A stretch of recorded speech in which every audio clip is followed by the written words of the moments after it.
Social media అనేది ఒక విద్యాలయం లాంటిది. అంటే యూట్యూబ్ అవని, ఇన్‌స్టాగ్రామ్ అవని, ఏవో అవని. అంటే దీనిలో మనం తెలుసుకోవచ్చు. చాలా అంటే చాలా తెలుసుకోవచ్చు.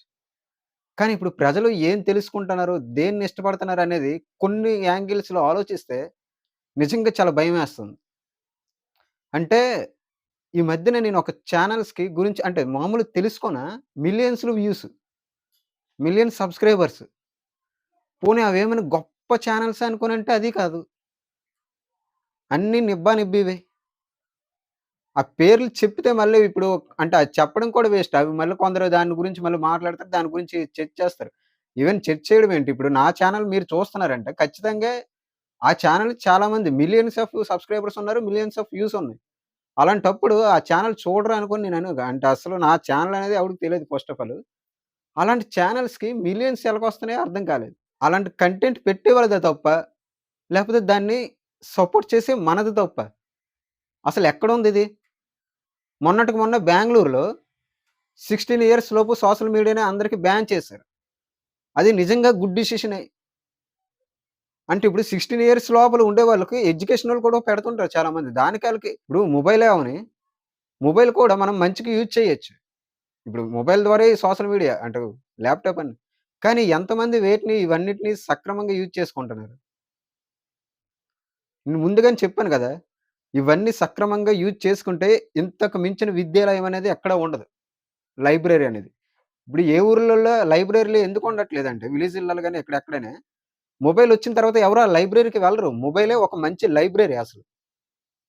ఇలాంటి ఒక లైబ్రరీని చాలామంది బిజినెస్ కోసం యూజ్ చేసుకుంటున్నారు.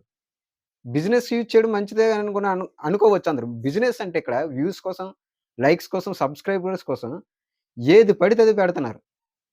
దానికి మళ్ళా అందరూ ఫాలో అవుతున్నారు. దానికి మళ్ళీ సబ్‌స్క్రైబర్స్ మిలియన్స్‌లో వ్యూస్ కూడా ఇస్తున్నారు. అంటే ఇక్కడ ఇవ్వడం వల్లే అదంతా అలా జరుగుతుంది. నిజంగా చెప్తున్నాను.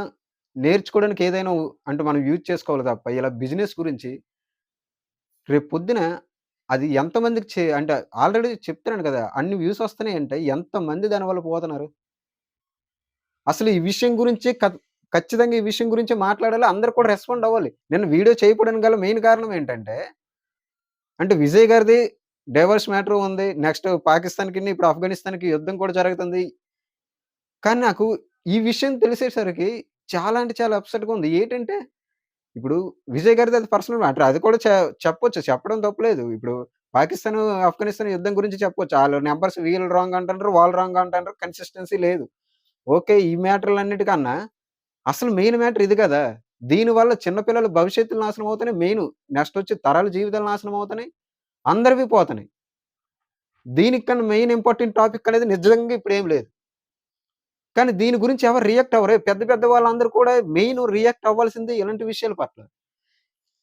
ఇలాంటి ఛానెల్స్ వల్ల అసలు యూట్యూబ్ ఎందుకు ఇలాంటి ఛానెల్స్‌కి అంటే కొన్ని కొన్ని వీడియోలు పెట్టే ముందు యూట్యూబు 3, 4 సార్లు అడుగుతది గైడ్‌లైన్స్‌కి కమ్యూనిటీ గైడ్‌లైన్స్‌కి ఎగ్నెస్ట్‌గా ఉంది సంథింగ్ సంథింగ్ అని. కానీ ఇలాంటి వీడియోలు అప్‌లోడ్ చేసే ముందు యూట్యూబ్ ఎందుకు వీళ్ళని ప్రశ్నించదు? అంటే థంబ్‌నెయిల్సే చాలా దరిద్రంగా ఉంటాయి. ఇప్పుడు ఫర్ ఎగ్జాంపుల్ ఒక థంబ్‌నెయిల్ అనేది ఆళ్ళ పేర్లు నేను పెట్టను గాని అంటే భయమని కాదు. ఇలాంటి పేర్లు కూడా తెలియాల నలుగురికి అని. అక్కడ ఈ పిల్లేమో వాడికి ముద్దేస్తుందని లేకపోతే ఈరోజు హగ్ చేసుకున్నారనుకోని సంథింగ్ సంథింగ్ ఆ థంబ్‌నెయిల్ అలా పెడుతున్నారు. అలాంటి థంబ్‌నెయిల్ కింద ఈరోజు మీకు ఇలాగ జావా నేర్పిస్తాం, సి ప్లస్ నేర్పిస్తాము అంటే ఈళ్ళకి దేశం గురించి పనికొచ్చేవి గ్రంథాలయాల గురించి, దేవాలయం గురించి ఇలాంటివేవి చెప్పినా సరే అవే యూజ్ చేస్తారు. అవే ఎవరైనా ఓపెన్ చేస్తారు. ఇవి ఎవరికి యూజ్ అనుకోని ఇవి పట్టించుకోరు. ఫస్ట్ అయితే అవి. అంటే ఇప్పుడు సోషల్ మీడియాలో యూత్ అంటే 25-35 ఇయర్స్ లోపల పిల్లలే ఎక్కువ చూస్తారు. అందులోటి వీళ్ళు కూడా అవే ఎక్కువ ఓపెన్ చేస్తారు. అంటే ఇదంతా ఎటువైపు వెళ్ళిపోతుంది దేశం? ఇది దీని గురించి కదా అందరూ రెస్పాండ్ అవ్వాలి. ఒక విద్యాలయాన్ని ఇలా మార్చేస్తే ఇప్పుడు విద్యను బోధించే వాళ్ళకి ఒక 1,00,000 వ్యూస్ రావాలంటే కష్టమైపోతుంది. కానీ ఇలాంటి కంటెంట్ చేసే వాళ్ళకి మిలియన్స్ వ్యూస్ ఎలాగొస్తున్నాయి? మన వల్లే కదా! అసలు మనం దేనికి సపోర్ట్ చేయాలి? దేనికి సపోర్ట్ చేస్తున్నాం? అందరూ మాట్లాడుకునే విషయం ఏంటంటే, ఇలాంటి కంటెంట్ చేసే వాళ్ళకి పేరెంట్స్ ఉండరా? ఒకటి గుర్తుపెట్టుకోండి. వీళ్ళు ఇలాంటి కంటెంట్ చేయాలనుకున్నారంటేనే సిగ్గునొదిలేసారు. విలువలనొదిలేసారు. పేరెంట్స్‌ని కూడా వదిలేస్తారు ఈళ్ళు. పట్టించుకోరు. అరే! 20 ఏళ్ళు వీళ్ళకి పెద్దగా ఏజ్ ఏం లేదు. అందరూ 20 ఏళ్ల లోపలే. మొన్న చనిపోయిన అమ్మాయి ఏజ్ 21 కామెడీ. అనకూడదు. ఇప్పుడు చనిపోయిన వాళ్ళ గురించి మనం తప్పుగా మాట్లాడకూడదు గానీ, ఆ కామెడీ చేసిన వీడియోస్ కూడా ఇవే కదా! 21 ఇయర్స్‌కి ఆ అమ్మాయి చనిపోయిందంటే దానికి రెస్పాన్సిబిలిటీ ఖచ్చితంగా అంటే ఆ అమ్మాయి చేసిన వీడియోస్ అవి చూసి ప్రేరేపించిన అంటే ఎంకరేజ్ చేసిన మనలాంటి వాళ్ళు కూడా. అలాంటి కంటెంట్ చేసే వాళ్ళని ఎంకరేజ్ చేయకపోతే ఇలాంటి ఇది తప్పు. జనాల్లోకి ఇది రాంగ్‌గా వెళ్తుంది. అంటే మనల్ని తప్పుగా చూస్తున్నారు అనుకుంటే వాళ్ళు మారతారు. కానీ ఇక్కడ అలా జరగట్లేదు. వాళ్ళకి వ్యూస్ మిలియన్స్‌లో వస్తుంటే వాళ్ళే కరెక్ట్ అనుకుంటున్నారు. ఇక్కడ పేరెంట్సే ఫర్ ఎగ్జాంపుల్ మీకే అలాంటి ఒక పిల్లలున్నారండి. మీరు చెప్పారు. మీరు చేసింది తప్పమ్మా అనుకోనండి. లేదమ్మా మాకు ఇలాగ మిలియన్స్ వ్యూస్ వస్తున్నాయి. మమ్మల్ని ఎంతమంది ఆదరిస్తున్నారు అనుకోని వాళ్ళు చెప్పారనుకో, వాళ్ళకి ఆ అమౌంట్ కూడా అంతే వస్తది. లాక్స్‌లో అమౌంట్ వస్తది. ఫర్ ఎగ్జాంపుల్ అదే అమ్మాయితో, అదే అబ్బాయితో, అదే ఇంట్లో ఉన్న వేరే ఒక అబ్బాయి, వేరే ఒక అమ్మాయి ఇలాగ ఒక ఎడ్యుకేషనల్ పర్పస్‌లో ఒక వీడియో పెడితే, అది ఎవరు చూడకపోతే వాడికి డబ్బులు రావు, వ్యూస్ రావు, అసలు వాడికి గుర్తింపే రాదు. వీళ్ళకి ఇంత గుర్తింపొస్తే ఎవడైనా ఇప్పుడు వాడు వీళ్ళకి చేంజ్ అవ్వడా? దీన్నే మాట్లాడాలి కదా! ఇక్కడ ఏంటంటే నిజాయితీగా ఉండే అంటే ఇప్పుడనే కాదు ఎప్పుడు కూడా అది మంచి రోజులుండవు. కానీ ఒక మంచి కంటెంట్ చేసేవాడికి మిలియన్ సబ్‌స్క్రైబ్ రావాలంటే ఆడికి ఖచ్చితంగా 6, 7 ఇయర్స్ పడతది. కానీ ఇలాంటి వాళ్ళకి జస్ట్ వీళ్ళు 1 ఇయర్‌లో ఇస్తున్నారది. మరిప్పుడు పేరెంట్స్ అయినా ఏమి అక్కడ అంటే ఏమి చెప్పాలనుకుంటారు?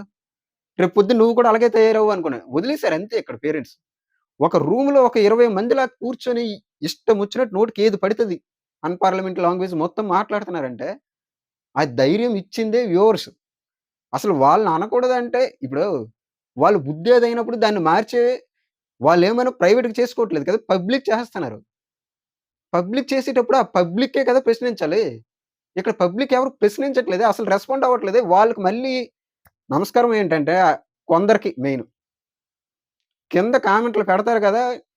అసలు మళ్ళీ అంటే వాళ్ళకి బుర్రలు పనిచేస్తున్నాయా? లేదా? అంటే గుర్రులు అనే పదానికి కరెక్ట్‌గా నిదర్శనం వాళ్ళు. అక్క నువ్వు అతనికి వదిలేసి ఉండకు. ఈడినేమో ఆడికి వదిలేసి ఉండకు. దాన్ని వదిలేసి ఉండకు. మీ ఇద్దరు కలిసిపోయండి. మీరు కన్నీళ్లు పెట్టుకుంటుంటే, మీరు విడిపోతుంటే మేము బాధపడిపోతున్నాం. మేము తట్టుకోలేకపోతున్నాం.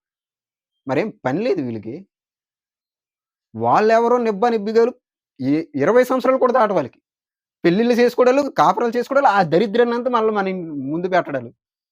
ఇన్ని పెడుతున్నా సరే మళ్ళీ ఏమో వాళ్ళేదో చిన్న గొడవ పడితే ఈళ్ళేడిసేయడం కింద. ఈళ్ళు ఏడ్చేసి మీరు బ గొడవ పడకండి, కలిసిపోయండి, మీరు మంచిగుండండి, మేము తట్టుకోలేకపోతున్నాము. ఈ అంటే దేశం మొత్తం ఇలాగే తయారయింది. ఇంతకన్నా అంటే ఇప్పుడు సమాజం ఎటు వెళ్ళిపోతుందో మీరే ఒకసారి ఆలోచించండి. దాన్ని అంటే అందులో మన పాత్ర ఉండకపోతే మంచిది. ఉండకపోతే అంటే ఇలాంటి కంటెంట్‌ని మనం రిపోర్ట్ చేయాలి, అన్‌సబ్‌స్క్రైబ్ చేయాలి. అసలు ఎంకరేజ్ చేయకూడదు. దానికి ఫలితం ఆ కామెడీ నిజంగా చనిపోవడానికి కారణం ఏంటంటే తను ఎంచుకున్న ఫీల్డ్. తనకేమైనా డబ్బు తక్కువ? వాళ్ళ పేరెంట్స్ కువైట్‌లో ఉండి సంపాదిస్తున్నారు. తను చదువుకుంటే తనకు మంచి లైఫ్ తను ఎళ్ళింది ఇలాంటి దాంట్లోకి. ఇలాంటి ఊబిలోటికి వెళ్ళిపోయి తనకి రియాలిటీ అంటే ఏటో అర్థం కాలేదు.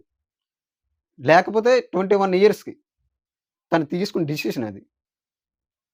పోనీ ఆ డిసిషన్‌ని తనతో పాటు ఉండే వీళ్ళు ఫ్రెండ్స్ ఏమైనా సరే గొప్పగా దాన్ని పోర్ట్రే చేసారు. అసలు ఆ అమ్మాయి చనిపోయిన వెంటనే ఆళ్ళు పెట్టిన కంటెంట్‌లేటి ఆ అమ్మాయిని యూజ్ చేసుకొని మళ్ళీ. తన చావుని మనమే ఒక విధంగా మాట్లాడాలంటే మనం ఆలోచిస్తాం. కానీ తనతో పాటు వీడియోలు చేసి, తనతో పాటు ఉండే వాళ్ళ ఫ్రెండ్సే తన చావుని మళ్ళీ వాడుకుంటారు.